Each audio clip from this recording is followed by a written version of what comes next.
Yeah, should we play a game?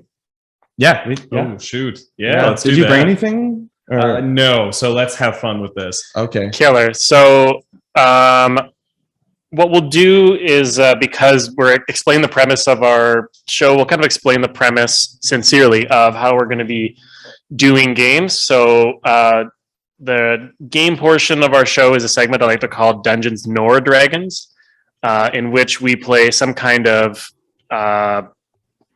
pretty like simple, stripped down, rules light tabletop role playing game. We kind of have a homebrew rule set, and really just leaning towards like silliness or character or story and away from extremely boring nerd shit like combat and spells and all that. So Right.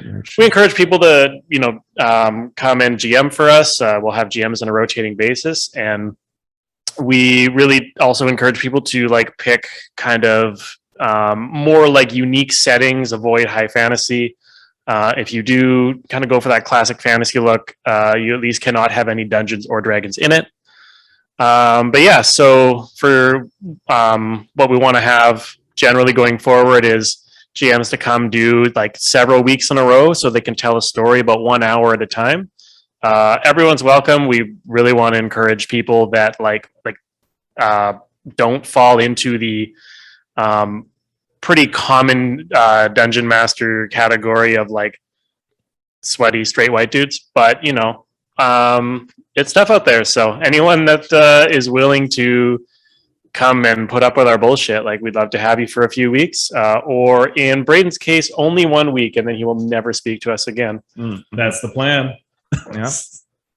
Can I have abattoirs and wyverns? Would that be like too like close to product identity there? Maybe like basements and drakes. Basements can be good. All of our practice sessions ended up in basements for some reason. So, but I had a very bad time in the basement we were stuck in David's games. So, like, just personally, I would entreat people like, can we go into an attic or something? Like, I think the higher we are off the ground, the better we are at these games, and the better I am at listening to the GM's descriptions and not tuning out and then having to ask, wait, what's in the room with me? Right. I think it'll be perfect in an attic. So okay, attic. Okay, all right. Yeah. So to kick us off, do you want to kind of like explain what the premise is to the audience? Sure. So hello, everybody. Today we're going to be taking a look at some wild and crazy stories from Wonder Mill Vista. What is Wonder Mill Vista? Well, I'm glad you asked. It's the greatest indoor shopping experience in the entire world, based in Canada, and hosts over 100,000 people a day, hundreds of shops catering to whatever your desire is. It really is the nicest place you could take the family out for the weekend. Although the problem is that nobody there is sure when the weekend ends. They don't know where they parked their car. They don't know when they first arrived. And you know what? They don't even know if they want to go back. Wonder Mill Vista is such a lovely place that people just don't want to leave. And, when it comes to any sort of shopping center like this, you get a wide variety of businesses and patrons, sometimes from all over. And, keeping everybody, content to work with each other, no matter how many limbs or tentacles or dimensional scrambling vortexes wander in, it's important to make sure that everybody is safe. So we are following the exploits of the Vista security team that are responsible for keeping the mall safe and the inhabitants safe, and doing all of this for the low rate of $15 per hour. With potential for growth later on in their careers. Nobody's ever actually been promoted, but that's what it says in the contract. Mm-hmm. So that's our overall premise. We've got characters all made up, I understand. I've heard a little bit about Kelly's and Patty's. Nicole, you've got a character all whipped up and ready to go too? Yes. My character is named Kiosk. I'm a former phone salesperson who is of Fey descent, who spent, a few years tricking people into contracts that they might not have necessarily understood, and, kind of lock them into agreements that might have been, longer than they had expected. And I've had a change of heart, and I've thought, I need to kind of balance out my karma and work more on protecting the innocent. So I've decided to switch over to mall security. That is amazing. Thank you. Kiosk, right? Spelled exactly like I'm sure coincidental. I don't know if you knew this, but a kiosk is also actually something you could call like a little booth or boutique in a mall. Yeah, actually, I wasn't aware of that. Kiosk is I'm using the Irish spelling here. So, Okay, gotcha. Oh, yeah. So, and you're all familiar with Irish spelling, so I'm sure you know how to spell that. But yeah, that's that's quite the coincidence. I didn't know. All right, fantastic. Kelly, would you mind giving us a rundown about your character real quick? I sure would. So my character is named Wallace Shart, known as Wall to his friends. Yeah, so his name is Wall Shart. He's a mall cop. He exists in Wonder Mill Vista as part of a karmic punishment for his part in bilking massive numbers of Albanians out of millions of dollars in a prior life cycle. He doesn't know this, but perhaps he may one day. I would visually, I would describe Wall as slovenly and unhygienic, but curiously hot. Like my ex-boyfriend. What? got him. If you're out there, Nicole's ex-boyfriend, you just got. Just You as just a heads got. up. I don't know where you are, but we got you. I'm sorry about your name being Shart. That's pretty bad. That's from a different karmic punishment, Different like in karmic an even earlier life. Wallace participated in some pogroms, but Wow. it's a long like karmic hill to climb back out of that valley, but he'll get there maybe. Probably. All right, not. fantastic. Wow. Our guest of honor, would you like to talk about the character you've brought to for us? Yeah. So my character's name is Chad Flips. He is a deckspert, so he can expertly put together a deck. If you didn't catch that, it's some fun wordplay for everyone watching. The laughter. I get a chill down my spine every time I hear it. What are you talking about? Nothing. It's don't Okay. worry about it. That's fair. Yeah, so anxious. So Chad Flips was one of those like community green shed workers down at the playgrounds in like suburbia, anywhere in Canada. I don't know. I think so. They're here in Edmonton. Is Edmonton canonical? It's sort of in existence at the same time as like Valhalla is in existence. Right. Like, you're aware of it. You're pretty sure it's just It's out outside. there. Yeah. If you just wanted to leave, but of course, why would you? No, I don't want to leave. I found my place at Wonder Mill Vista for sure. So after getting some, taking out all the supplies in the green community shed just to put in skateboard decks for all the kids that don't want to learn how to skateboard, but they will. He fell into a cosmic portal, and essentially, even though Chad Flips has the Flips name, it's kind of a big character point, but I'm going to reveal it now for a little bit of intrigue and hook. He cannot kick flip. So that's been a very big point of tragedy in his life. He does carry the Flips name, can't kick flip. So he only skates really fast. He's like a speed skater. And this skill was seen by the security team at Wonderville Vista. And he didn't want to originally be a part of it because he's pretty anti-authoritarian. But he realized that they are just trying to keep people safe. And he said, I won't be involved in any of the tough guy stuff. That's not really for Chad Flips.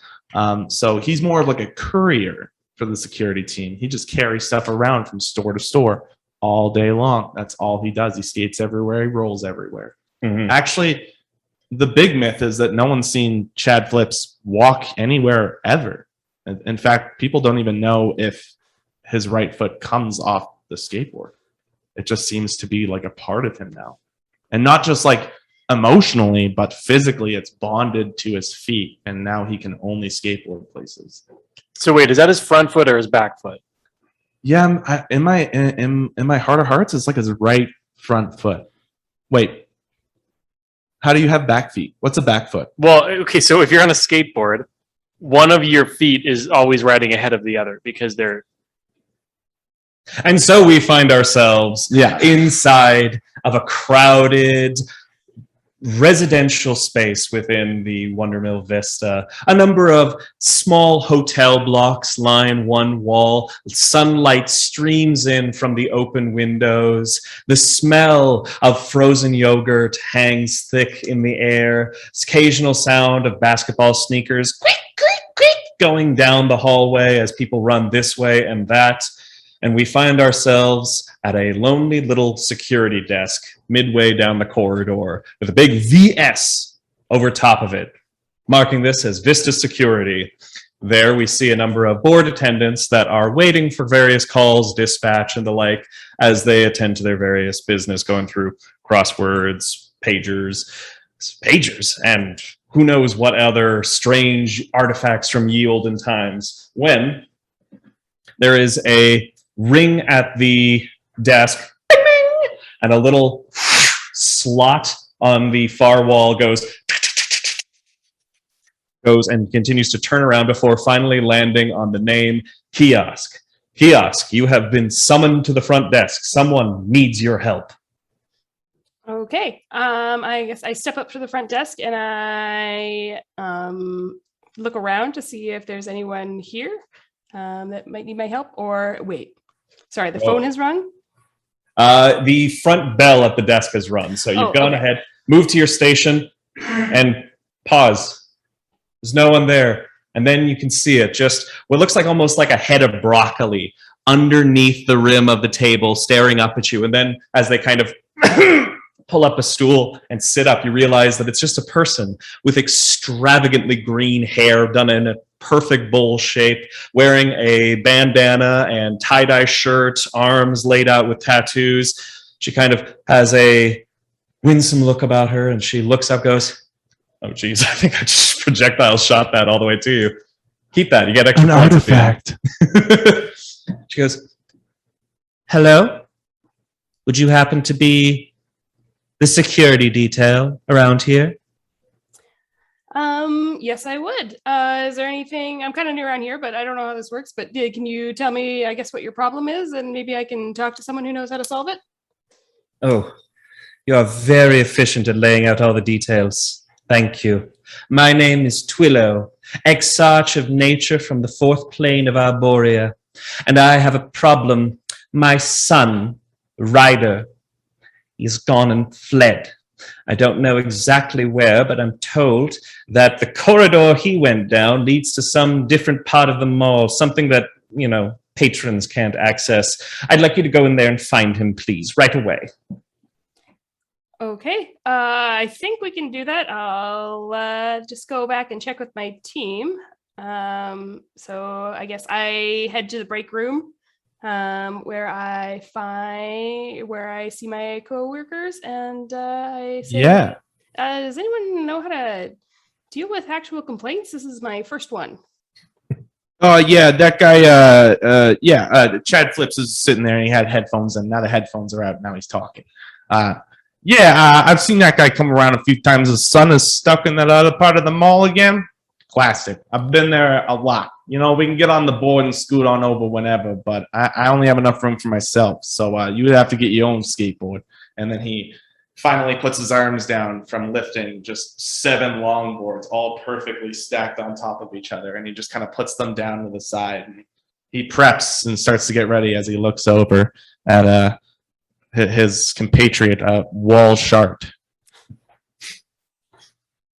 Hey, what's up?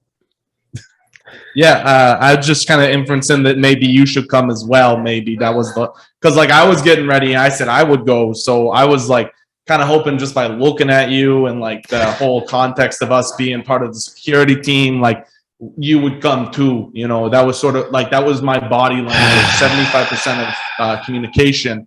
This, you've been through training. 75% of communication is body language. So made up number. If I did the subtle look, if I look over at you after putting down my longboards that I was lifting. Can't quantify communication like that. Yeah. Okay.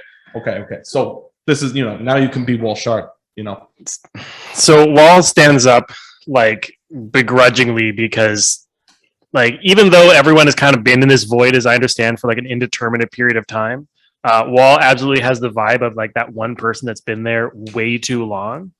And just like was really hoping that this like fucking, piss and vinegar young gun was just going to go out and do it. So, all right, let's just lead the way.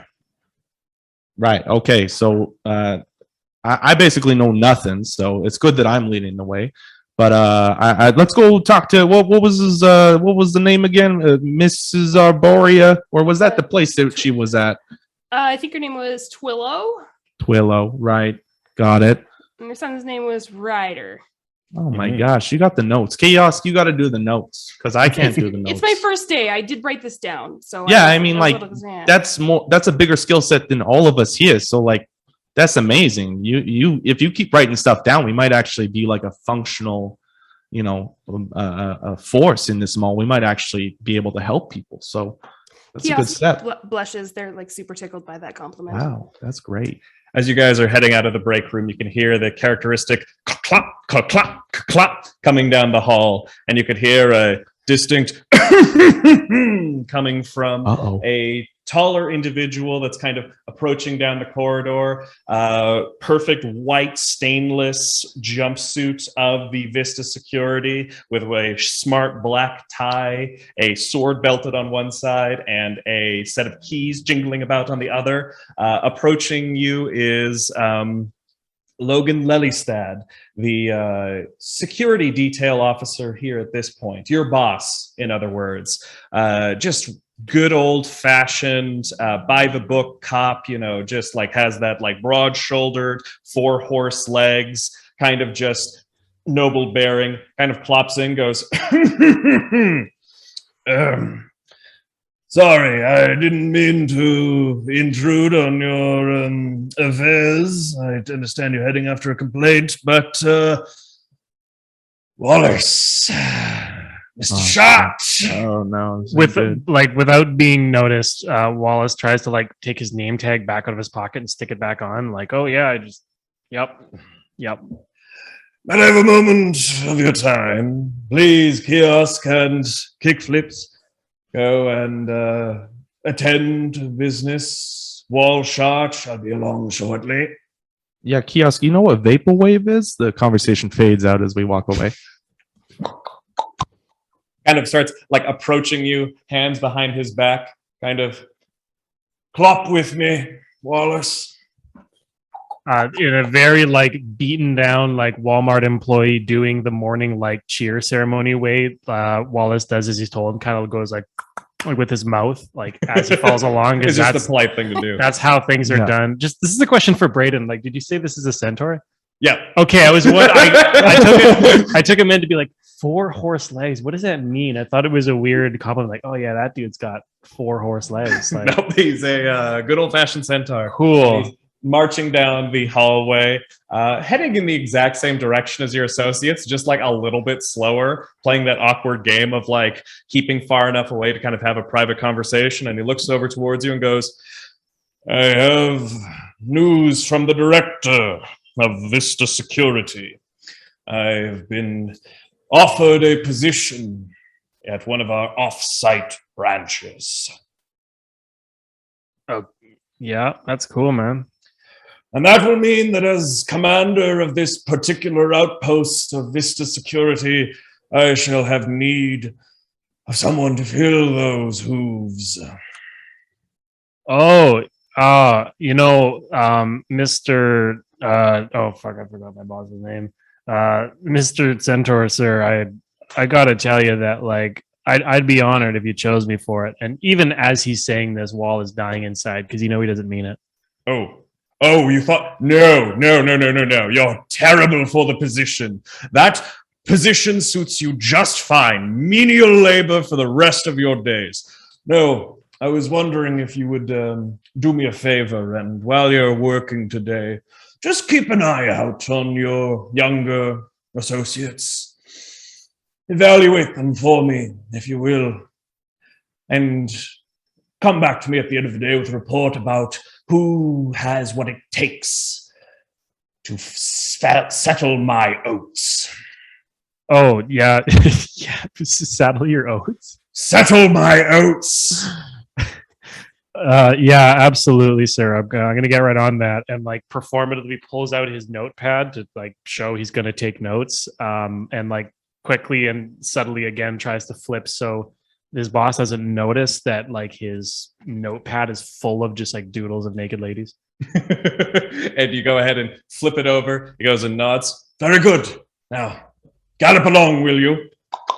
And he turns and trots down the hallway, heading back towards the security station, tipping his head to every person that passes, and they all go and smile and look, and then they just slowly turn their gazes back and they fall upon Walshart, and just like the air of palpable disappointment of like, oh, as you are left alone there. I do have that effect on people. Mm-hmm. So am I following them still, or do I need to? You're go like back a good, like maybe like, 10 or 20 paces behind, like not too far out, honestly. I kind of like dip over to buy a pretzel because I'm like trying to like push it to the limit and like putting off how quickly I actually catch up because like really not excited to go talk to these people. So I'm like, oh yeah, I better get a pretzel. Mm-hmm.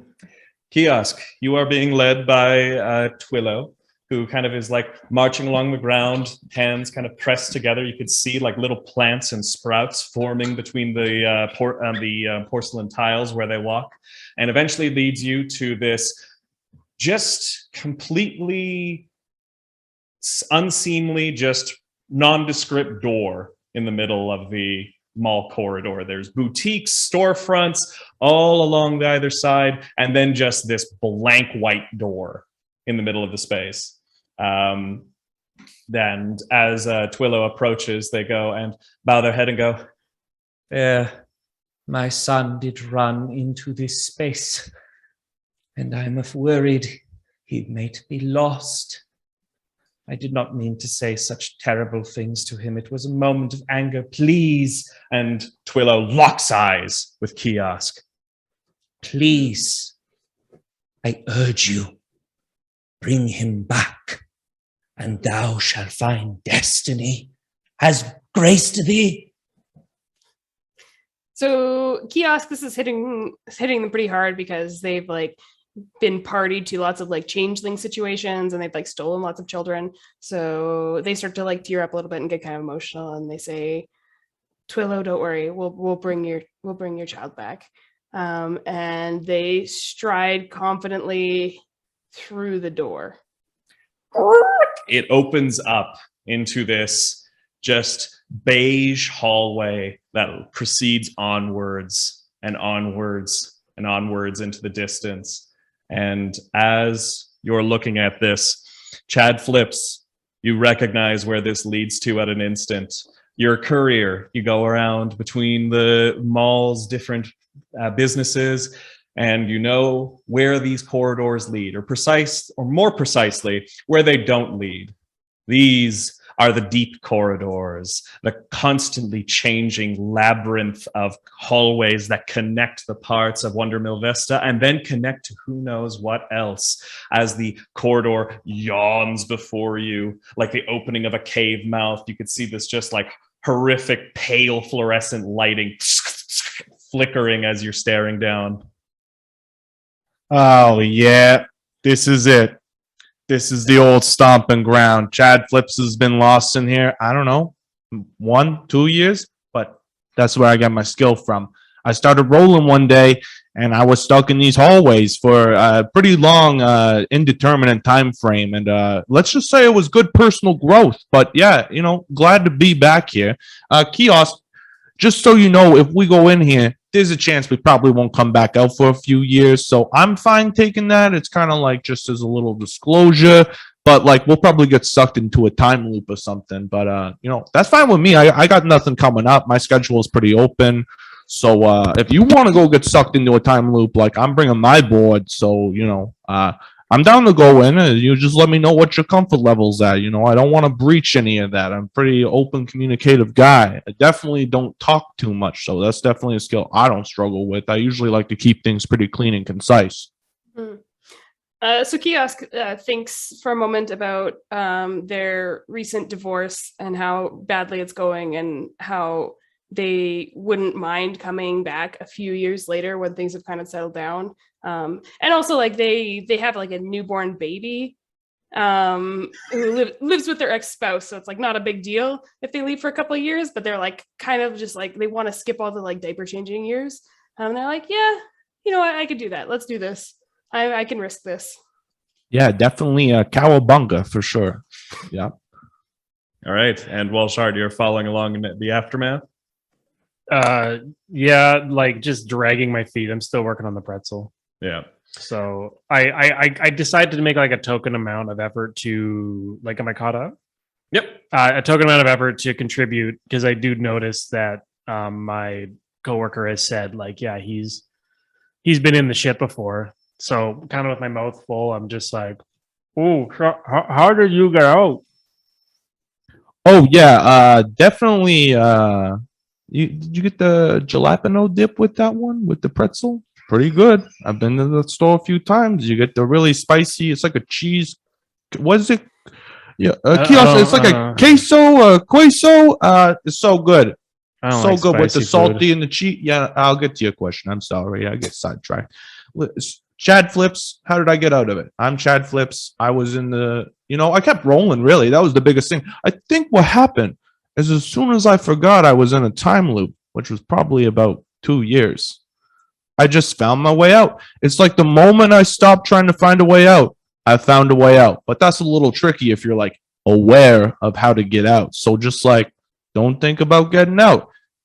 That might result in us never getting out, but that's how it worked for me.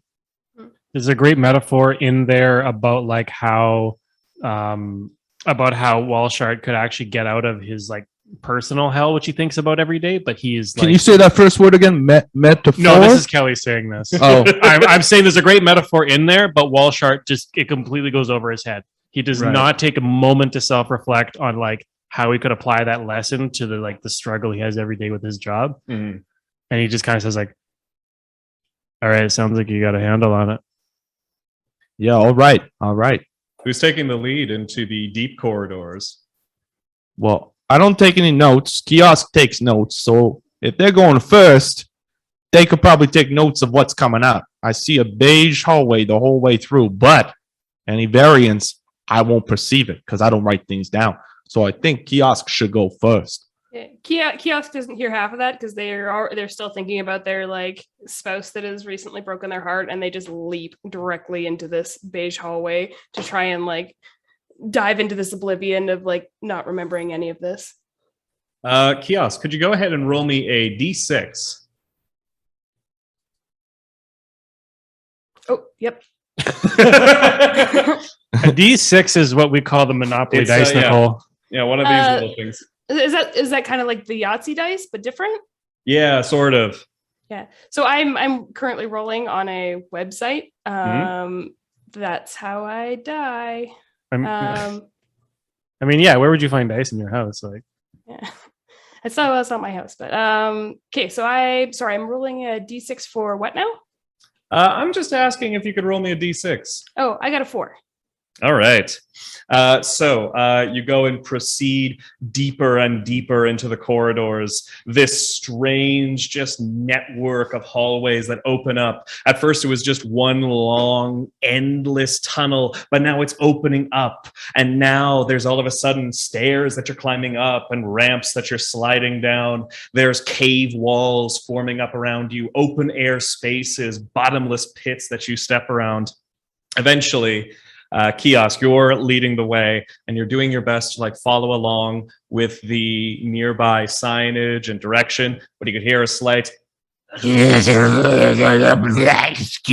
me," and you go and turn and can see rising from the ground is what looks to be just a lump of trash bags, but then they congeal together and form into this great blob-like monster with eyes of rotten apples that poke through, a tongue of like a bunch of banana peels that are kind of like plastered together, like flapping around. This thing forms up before you and goes, "Excuse me, do you work here?" I point at Chad Flips and go, he does. Kiosk jumps back and goes, "Oh gosh, sorry, I thought you were my ex. Yeah, we work here." Can you lead me to Hut Fatagan? Sorry, man, I didn't catch that. Could you run that by me again? Hut Fatagan? No, man, like the whole sentence. Can you lead me to the clothing store? Hot Fatagan. They're the only ones who carry things in my size. I've been looking for eons. Oh yeah, man, just follow me. And Wall starts walking away, but is absolutely certain he heard Hot Topic, and that's where he's walking. All right. So you're starting to walk back, and you realize that if you leave the deep corridors now, you might never reunite with your friends. Do I realize that? Am I that smart? Walshart would have been like heard enough about this in the past to know that like walking away from the team now, it's very difficult to see if you'll ever be able to run back into them again. All right, that's fair. I kind of stop in my tracks and I look back at this blob thing and I'm like, can you help us get out of these corridors first? Help you? I am lost!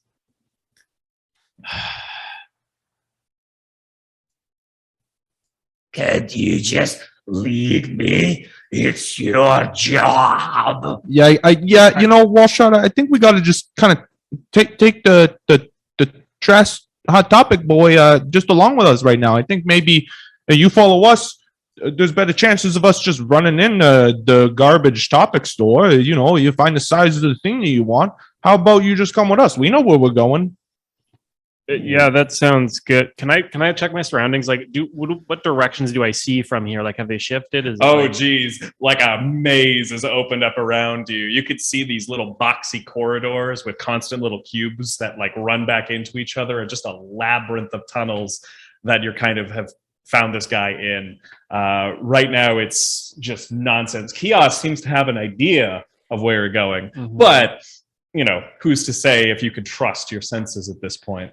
I motioned to my teammates and I'm like, hey guys, can we have a jam session over here? Which is what the mall calls like a team huddle or like a staff meeting. Love a Jam good jam session. session. Yeah, that's like the second page of the handbook. Yeah. I'm coming. Guys, can we have a over. quick jam session? Yeah. Okay, Kiosk. Let's go over for the jam session. Yeah. All right. So Okay, Walshart. You're saying that if we try not to leave, that's how we'll get out. Yeah, well, we can't, like, technically, like, yes, that's true, but like I can't acknowledge that or else it won't work. So like we can't even have this conversation if we want to get, like, I shouldn't even finish the sentence I was just about to finish. So like you're right, but we like, gotta have a plan. no, I like, so we it can't sounds make like I'm trying to tell you, man. I'm trying. Look, just we can't talk about it, but it'll work. We're not allowed. We're not allowed to talk about the plan, but the plan will work. That's just how a good plan goes down, especially in the dark, the back rooms or whatever we're calling this, the corridor of time. all right, I think I pick up what you're putting down. Yeah, just don't think about it though. So- Like even if you do understand it, just make sure you don't, because that increases the effectiveness. Wall walks away from the jam session with the like understanding that rather than like a coherent plan, which would backfire on us, we need to have the most counterintuitive plan possible. Yeah, we So- like the opposite of a plan, really. He spins off each of his coworkers in two different directions and kind of shoves them, and then walks in a third direction, and then motions to or looks back at the garbage monster and is like, "Just follow whoever you trust the least," and then he walks off, hoping that everyone's going to walk in three different directions. Do you guys do this? Yeah, no, but if we split up, we won't find each other again, and we got to get back for, lunch in a year or two soon. So, like, Yeah, but like you said, if we try to do something, it won't happen. yeah, So but if we gotta try to sit- split up, we this- won't get split up. this, it's not like a mystery machine Scooby Doo. Like, we shouldn't split up. Like, I didn't say anything about that. I just said we can't talk about it. that's the whole challenge. Is we got to stick together. But if we acknowledge the situation in any capacity, we're stuck here forever. So Kiosk has been taking notes this whole time, and they look back at their notes and they're like, I have no idea what's going on, but I'm new here, so I'm just going to follow one of these guys, whichever one seems most confident about what they're doing, which right now looks like Chad Flips. Wow. Yeah, so I just kind of look at Chad Flips and I'm like, okay, like if he wants to go, like we can let him go, but like maybe we should just do this thing. Like maybe we should just try and help this garbage monster. I have a phone. Like let's just Google where this place is. Okay, garbage monster. Could I interest you in being tugged along on one of my longboards from Long and Mashade? So I think at this point we might call for a roll here. You're trying to convince this monster to Absolutely, do yes. what it doesn't want to do, because it doesn't want to follow you. It wants to go to Hot Fatagan, but you're heading somewhere else. So could you go ahead and roll me? I think Psyche would be the most appropriate here. You're trying to like personality kind of like, get this guy kind of to trust you. Come on, trash monster. Beautiful rotten apple eyes I can't look away from, drawn in so deeply. This is my charm right now. Oh, it still counts. It's a 5 and a 3. 8. If you do math, that's 8.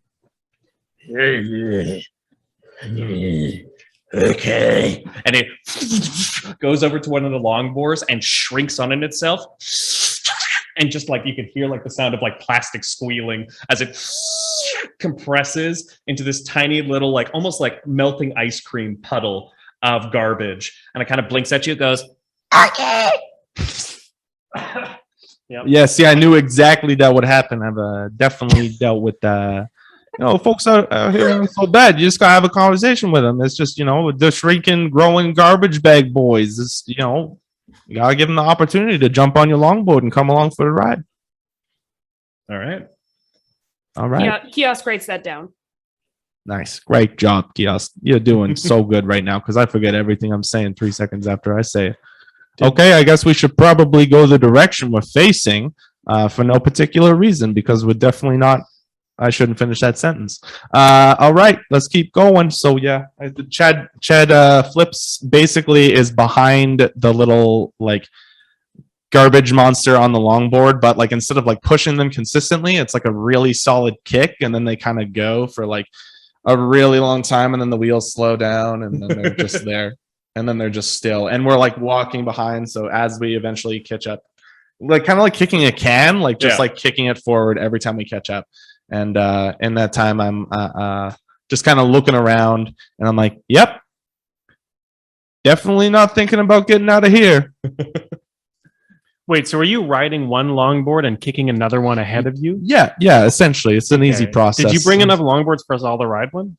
No, you know what? It's unfortunate. I have my own skateboard that's fused to my skin, and then I carry an extra longboard everywhere that I sling around with one hand like this, and I hold it by the trucks, and then So when you say extra longboard, do you mean like a longboard that's like longer than the average one? It's extra long, or do you mean like? No, it's like a backup one. It's like cool. Yeah, you having a problem over there? That's the sound of the garbage boy. Yeah. I know what that was immediately. I'm familiar with these sounds in the garbage people enjoyments. I know what they like. And it's a longboard ride with little kicks, and then they slow down, and then I kick them again. Are they okay with being called garbage people, or is that like a? Yeah, I mean, I'm definitely willing to reorient my language for sure. I'm always in a learning process. Chad Flips. I mean, yeah, it's in the family name. You got to flip your perspective. Since Chad Flips seems to be taking the charge here, could you now go ahead and roll me a d6? What? All right. That's you? Nope, just one. Oh, I suppose that's what D6 means. 4. All right. So you are going ahead, and you could just like walk down this hall, and you can just hear this like kind of like constant like wee, wee, every time you go and kick the little board. And eventually you come to a point where the hallways stop being hallways and instead have become these marble corridors with great statues along the side. Statues of people that you can't quite place and like seem kind of fuzzy every time you glance at them. As you're kind of taking in this sight, you could hear the distant sound of a child laughing, echoing down the space, seemingly just beyond your reach. In the hallway, the immediate statue that catches your attention, the only one that seems to be definite, is of this just beautiful androgynous figure with hands pressed up. They're kind of offered up at a sway, and they're kind of glancing about. Their face is just cast in marble. And then as you guys are approaching, the eyes kind of glint over. Oh my God.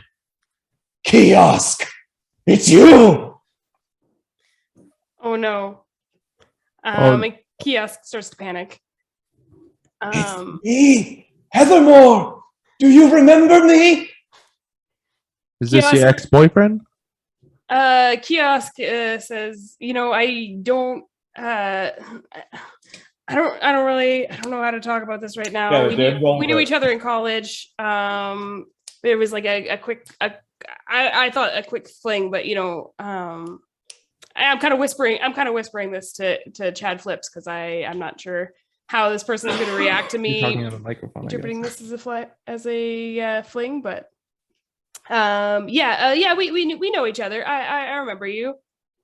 Oh, I have thought of you every day these long millennia. Kiosk, please, my love, you must help me. You must save me, Kiosk. So Kiosk feels kind of bad about how they left this whole situation. So they go, okay, what can I do for you? How can I help you out of this situation? As you can see, I'm a little mobility impaired at the moment. Forced into this marble form. I have not been able to stand and walk on my own. No touch, food, taste, breath upon my lips. I haven't been able to pee in a very long time. Please release me from this marble prison. Allow me to pass on. So Kiosk, being a minimum wage employee, understands how hard it is to not be able to pee because you can't take breaks. So, they're immediately invested in this and they're like, you know what? Things didn't end great between us, but I'm willing to help out. What's the situation here? How do we do this? Is this like a curse thing? Do I have to is this a true love's kiss deal? I mean, I wouldn't mind the latter. I'm pretty sure it's the former, though. I came here looking for ways to enhance my physical form, and the keeper of this hallway gave me it, but unfortunately, it came with a rather sturdy price. As you can imagine, I turned into a statue. I don't know if you got that part. Wall totally got it. I didn't, but Wall did. Wall pulls out his his employee handbook that sits in the opposite shirt pocket as his notebook, and flips to the page about flips to this chapter on customer is trapped, and flips to the subsection customer is a statue, and just goes through the script and is can you tell me if the statue transformation was brought on by a external curse or internal karmic situation? And the statue begins to respond. So you're essentially trying to rely upon what the store already has, this bank of knowledge to deal with this. Yeah, the bank of knowledge the mall has in the notebook. Okay, cool. I'm going to handle this with a action roll. This I feel would be a best application of your understanding, your ability to get to the bottom of this and figure out the details. Because we're very smart, and we did explain to our audience what the stats are. Yes, so which are body, understanding, and psyche. Yes, body for handling physical problems, understanding for cognition, and psyche for willpower and your resilience and such. So I would say this would be a test of your understanding. Okay, so I have a +1 understanding, which will bring me up to a whopping 4. flipping through the handbook, and eventually manage to get to a point where it's, okay, undoing curses, speak aloud this incantation, yada, yada. And you go ahead and do so. And you watch as the statue is standing there, and then is all of a sudden slowly is able to move one hand away, move the other hand away, and watch as it slowly is turning into flesh. The garbage monster goes, wow, as it's still sitting on the longboard watching all of this. Eventually, the trapped person, Heathermore, manages to come off of the statue and look at their hands and watch in horror as they turn into these gnarled fingers, claws extending out. Their face wizens up and cracks as it all of a sudden undoes all this permanent beauty that has been established. Heathermore goes ahead and just... Kiosk, how do I look? Kiosk says, you look great. I actually, Kiosk wants to preface this was by saying, you know what, I want to say I just got out of a pretty rough relationship, and I'm not ready for any commitment, but you look good. Seems like whoever you meet next is gonna be really happy to meet you. Oh, good. Do you have a mirror? I'd like to see my skin again. Kiosk. Chad flips, leans in and is just like, don't give him the mirror. Kiosk thinks about the phone that they have in their pocket and the selfie mode that they have available to them, and they say, "No, I'm sorry. I left my mirror at home." Okay, it's a good thing this marble floor is so polished. And they reach down, get on their knees, and look and stare, then reel back. What have you done? What incantation did you cast on me? Wall flips to the page in the hand, or the chapter in the handbook about upset customers, and moves down to the subsection on problem solving gone wrong, and is like, "Sir or madam, please let me assure you that your problem will be dealt with. If you're not satisfied with how I have handled it, I can escalate this to my supervisor. Would you like that?" And while Wall is doing this, Chad flips. You can hear once again, that's just that ringing of children's laughter, a slight echoing down the hallway and seemingly coming from just around the corner. Meanwhile, you're looking and seeing that Heathermore is just looking more and more frustrated, just talking over Wall, going, You did this to me. You did the curse wrong. I knew it was the true love's kiss thing. You should have smacked one on me. And now look at what's happened. You will give me back what was taken. Wall panics and kisses my youth. Wall panics and kisses Heathermore.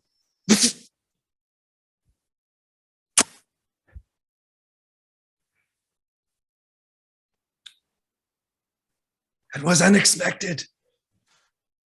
Not entirely unappreciated. That was odd. Wall does his best to gaze longingly into Heathermore's eyes, but ends up just staring into the middle distance as always. Kind of at a spot behind Heathermore's head. Right. Well, it didn't work now, but eventually we'll build something together. And next time you give me a kiss, it will be true love. I'm willing to make this work, random security employee. Yeah, and Wall frantically flips through looking for a section on customers falling in love with you and does not find one. Yeah, strangely enough, that's not in the handbook. Maybe in the PDF. It has the condition of the customer seemingly improved, or no. Heathermore looks the exact same. I kind of panic a bit and look at the other two and see if they kind of have. Yeah, I got this one. I can do this one. Wall shard, if you want me to be in this one. I've got great problem solving skills. It's not a problem. You're great. I think we should put a bag over his head. Why are you laughing? Why are we laughing? Oh, then he can't see what is going on, and it's not a problem for me, but we don't have to look at it. I know. I won't take your youth. I'll take He's got a lot more of it. I'm 53. Oh, I just have a useful energy, but I'm a very old man. I can taste it. I can taste it. And the figure slowly started to reach out to you, long talons extending through the air. Can I roll to put a bag on his head? All right, sure. Go ahead and roll and add your body. Do you have any talents that would apply? Any things that would be of super benefit to this situation? Kiosk, can you hold my endless Kool-Aid bottle? It constantly refills with blue Kool-Aid. Can you just hold it? Yep, I can do that for you. Okay, that's the special item use. And I'm gonna use body, and I'm gonna go for sort of like a it's not a fight, it's not violence. I'm just gonna put a bag on his head and restrain him. Yeah. It's perfectly ethical. I don't know if it's an Go ahead and roll it. what was that? Was that another artifact? Yeah. That was non-canon. All right. There it is. 9. All right. You go ahead and just, as they're coming towards you, just go ahead and hand off the water bottle and then do a flip up in the air. And you're like, is it kick flip? No, your board cannot come off of your foot, but it's still a good attempt. And you bring the bag down over Heathermore. He's bashing away and trying to pull at it, but it's like one of those like weird like mesh bags where like it kind of like zips in real close and like they're trying to fiddle around with the strings, but they're too tied up together and their claws are useless for picking apart the knot. They're just screaming as they're going. You guys look and can see your young garbage friend just pulsing along and like with 2 little arms moving along the longboard away from this. So I guess I got him. I got him in like kind of a hold here.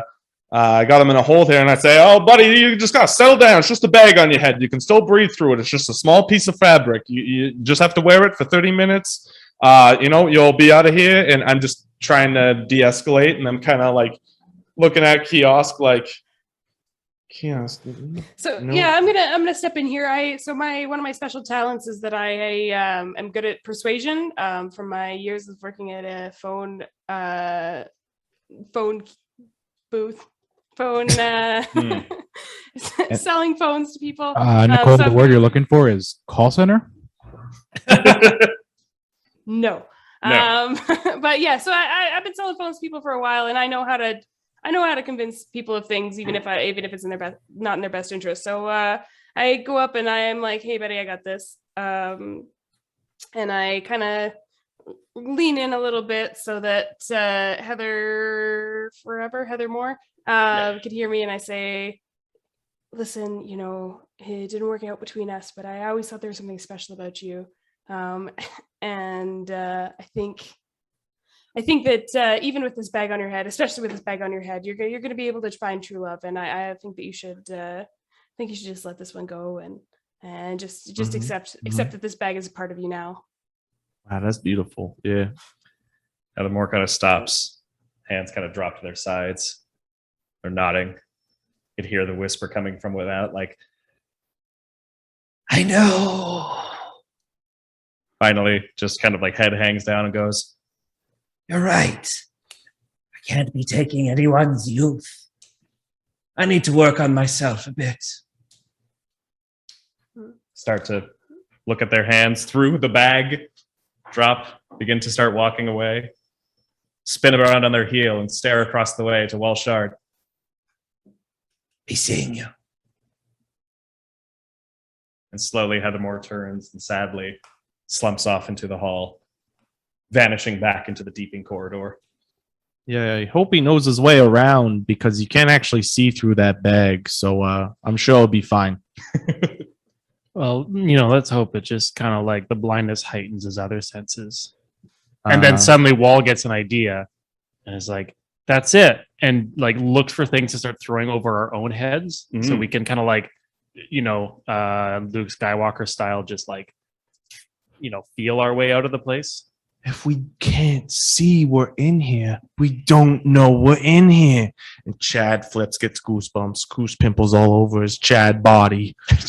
And even Wall's getting excited and forgets to speak like he doesn't care and is like, yeah, okay, like what can we put on our heads? Like and then just like looks for like, do I see anything around me? Can I like turn my jacket into a hood? What if we all look back at the trash monster? Just all three of us, all of our heads slowly in the silence of this hallway, just like Trash monster looks over at you and just innocently pulls out a small bag. It's just covered in just like dried like pop, like somebody like spilled a pop and it just kind of like coagulated at the bottom of the bag. As long as it's dry, like, greasy. It's nasty. it's perfect. So I look for I take it and then I like look for a larger bag on the trash monster to put on the trash monster's. No. I take off my jacket and say, "This is for you," and put it over the trash monster's head, and then just burbling excitedly. I say, "Follow your heart, trash monster," and I put the nasty bag over my head, and I just like tear off in a direction. Kiosk. That direction. Okay. I just wanted to hear what Kiosk is like response to all of this. No, Kiosk is Kiosk is fine. I know, you know what, Kiosk is like a little bit of a keener, and they're like, you know what, this person did ask for our help, this garbage person. And also we didn't actually ask the garbage person what they prefer to be called. So I'm feeling a little upset about it, but you know what, I'm also following the lead of my coworkers, so I'm gonna go ahead and follow Wallshart's example here. With bags on your heads, you run through the deepest corridor, letting it take you where it will. Sound of children laughing accompanying you until finally your steps stop sounding like they're bouncing off the walls of the deepest corridor and instead echo into this grand space. A cool breeze wafts against your face under the bag. You could hear distant ding dong echoing through the space and going, "New customers have arrived. Welcome. Welcome to Next Stage." Are we back at the booth? Oh, you take off the bag? I take off the bag and examine my surroundings. And you look and see you are in a perfectly blank store, like a big old shopping center with rows upon rows of boxes that are unmarked upon the aisles, mannequins that man the various cashier stands, for all intents and purposes, like almost porcelain white superstore that just has nobody in it except the occasional giggles and laughs coming from the far end of the store. Wall takes out his notepad and makes a little note to himself. "Dear diary, feels kind of like an act break." Yeah, that's fair. And as you guys take a look at this place, you realize that you found some new undisturbed section of the deepest corridor with your new companion in tow. And who knows where the journey will take us from here on out in our quest to save Ryder and get him reunited with Twillo, his mom, and also figure out a whole bunch of other things that we're caught in the middle of. So I think that'll be our session for the night. Wow. Well, that was beautiful. Thank you so much, Braden. I can't wait until we continue that story with you very soon. Yes. Yeah, like next week or something. next Wait, week. I'm not Chad Flips anymore. Yeah. I can't stop.